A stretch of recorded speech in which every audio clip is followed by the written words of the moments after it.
A skull with no mouth, a robot in the forest, a city under sand, and a tool trapped in prehistoric stone. No one can explain it.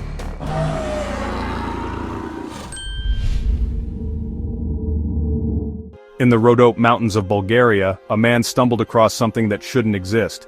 While hiking through the forest, he found a small, bone-colored skull half buried in the soil. At first glance, it looked like a strange animal, maybe a deformed goat or some kind of forest creature. But the longer people looked at it, the more confusing it became.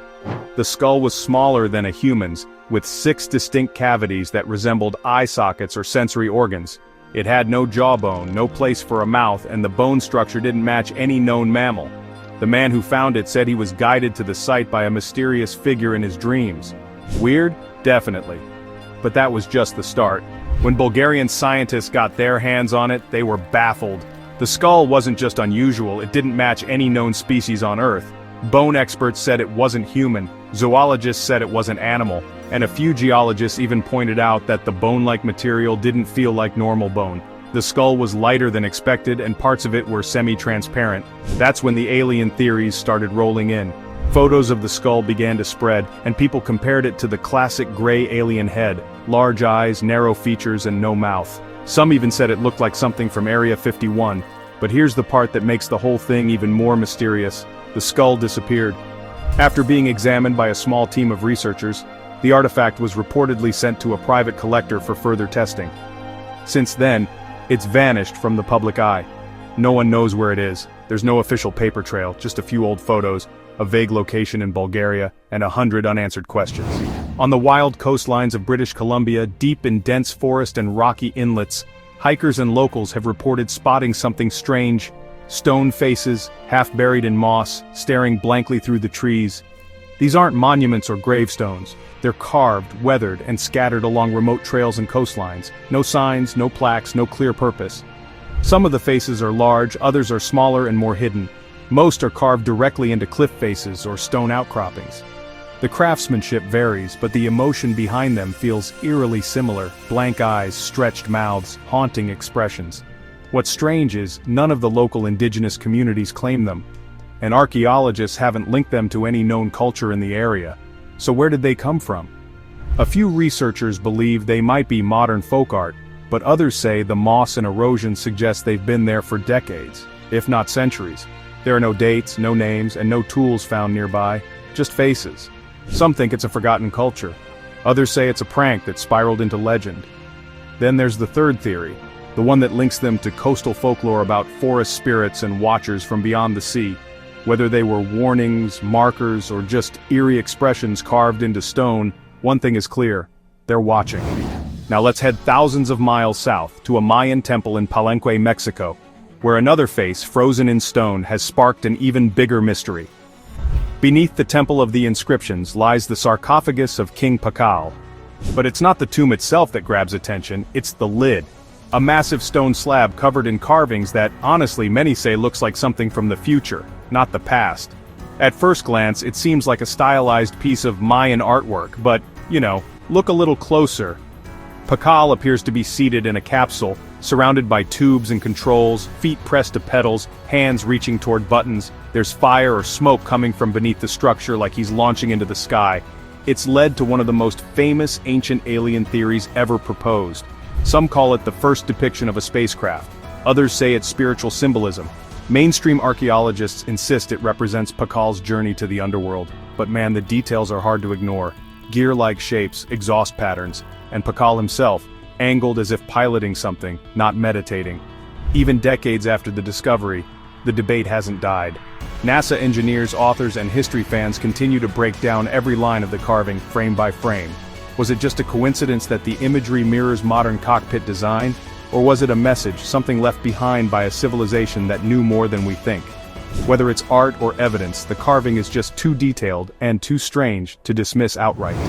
In a small village in Bulgaria, archaeologists made a chilling discovery that honestly set off a wave of headlines around the world. Buried in an old graveyard was a skeleton, but not just any skeleton. This one had a long iron spike driven straight through its chest. Locals immediately gave it a name, the Vampire of Sozopol. The find dates back to the Middle Ages, and it wasn't alone. Several other graves in the region showed similar signs: metal rods, heavy stones placed over bodies, even limbs separated and buried apart.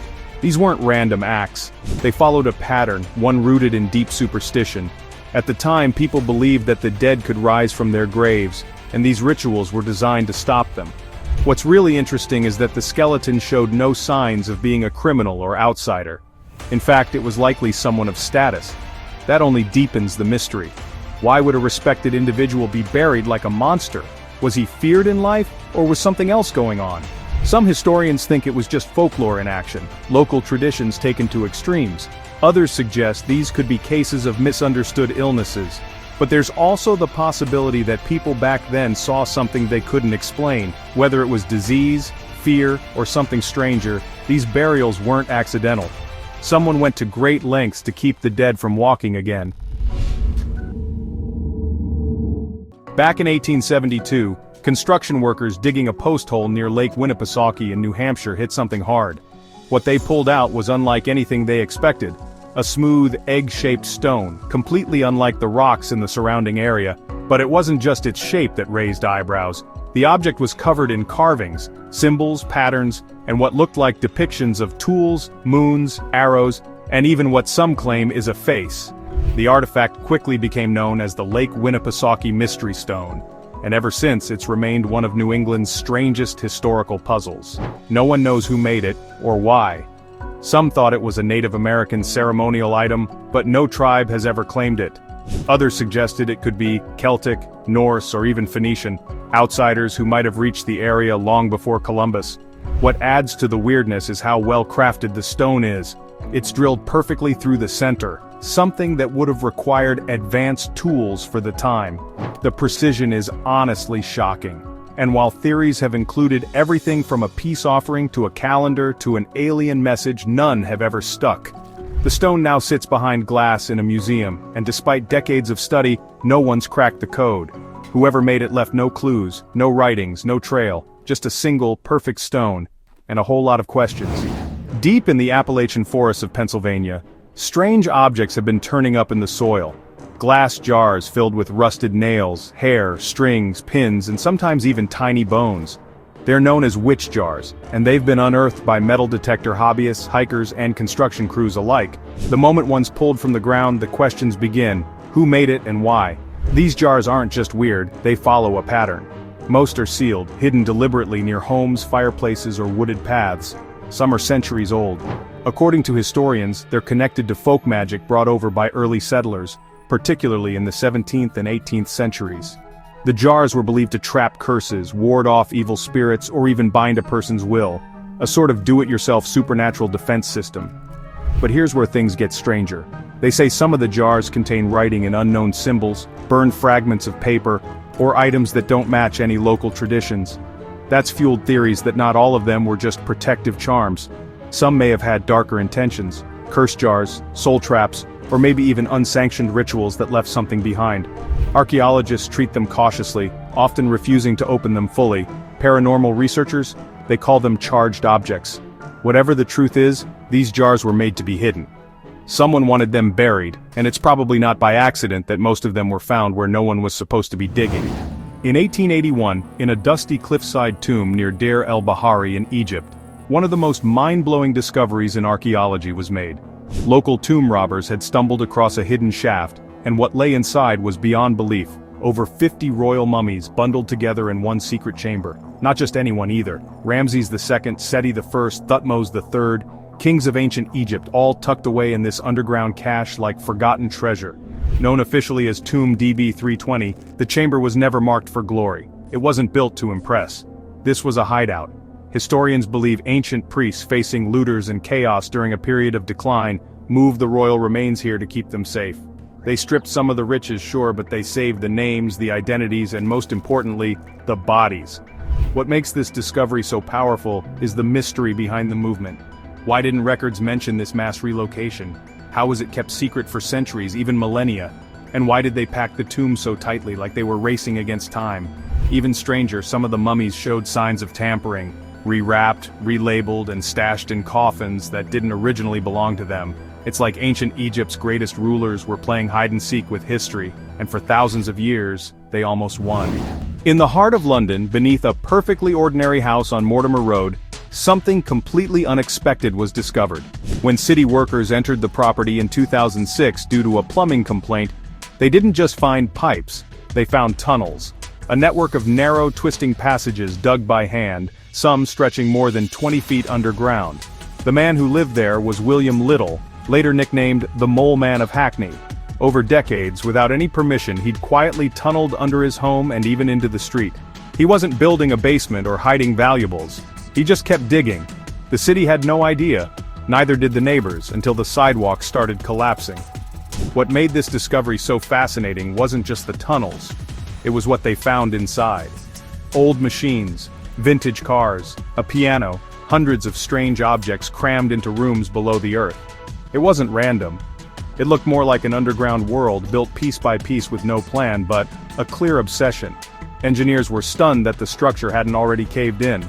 Some parts had power, others had stairs leading to nowhere. It felt more like a secret bunker from a forgotten time. Was it an artistic statement? A compulsion? A man quietly escaping into his own labyrinth? No one really knows. The tunnels were eventually sealed for safety, but blueprints of the system still exist. A secret city built by one man, right under the feet of a busy neighborhood, hiding in plain sight for years. Off the coast of Sicily, about 130 feet beneath the waves, divers discovered something that really shouldn't have been there. A massive stone monolith, roughly 40 feet long, shaped and carved with perfect precision. It wasn't natural. It had holes drilled straight through, symmetrical edges, and signs that it had once been standing upright on dry land. This wasn't just an old rock.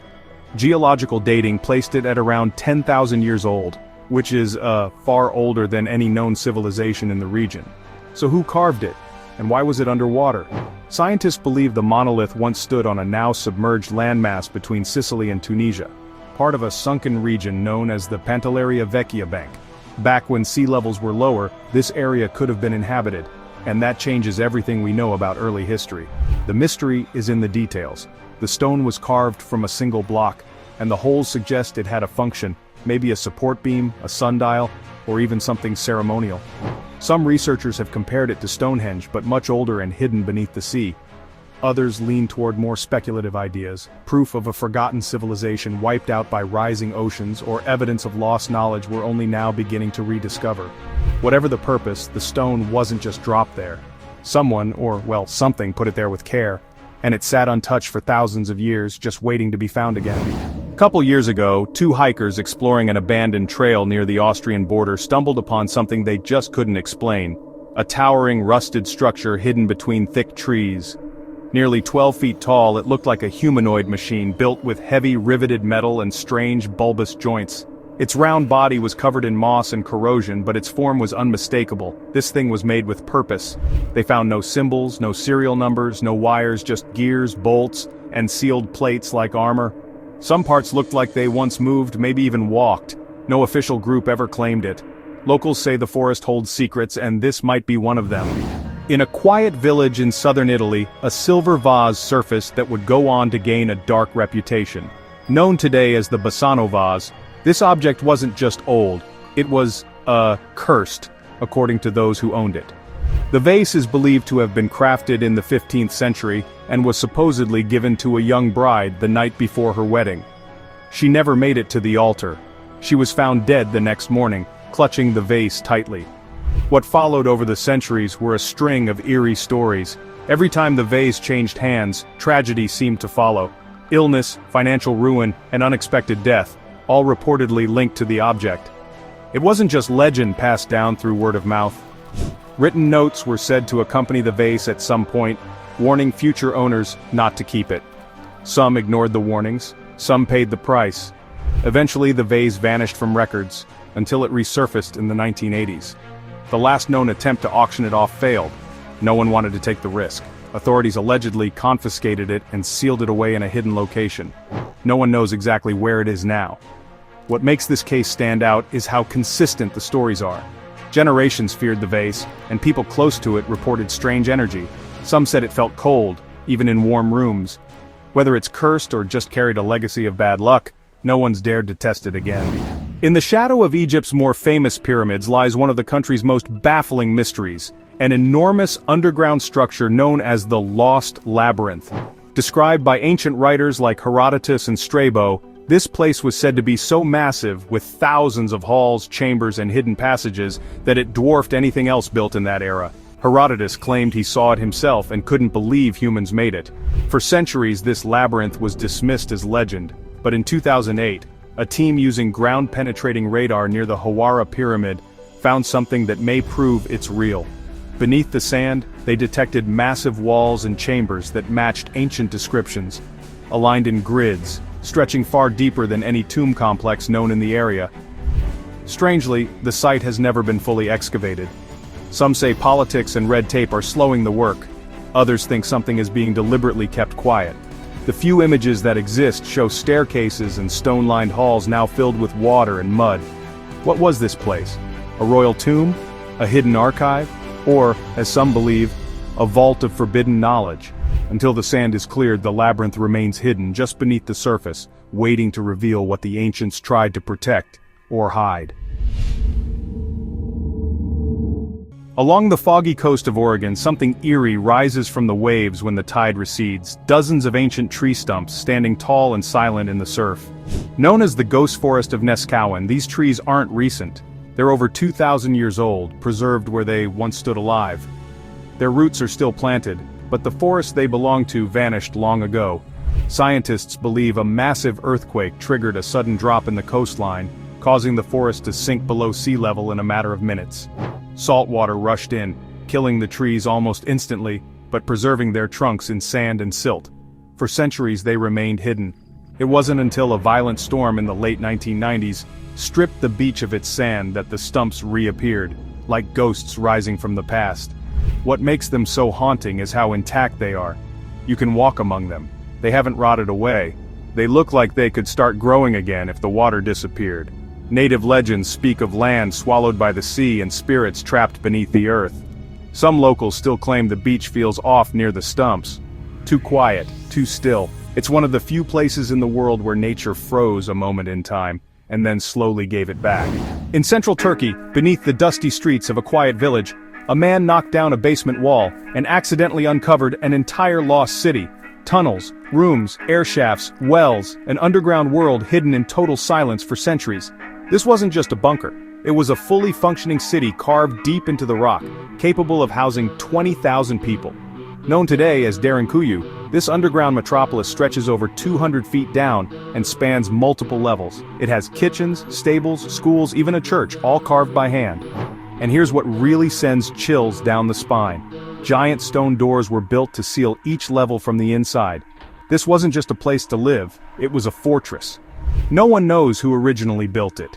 The earliest layers could be thousands of years old, far older than the written records. Some believe it was used to hide from invasions. Others suggest something more cosmic, like shelter from environmental catastrophe or even encounters with unknown forces. Why so deep?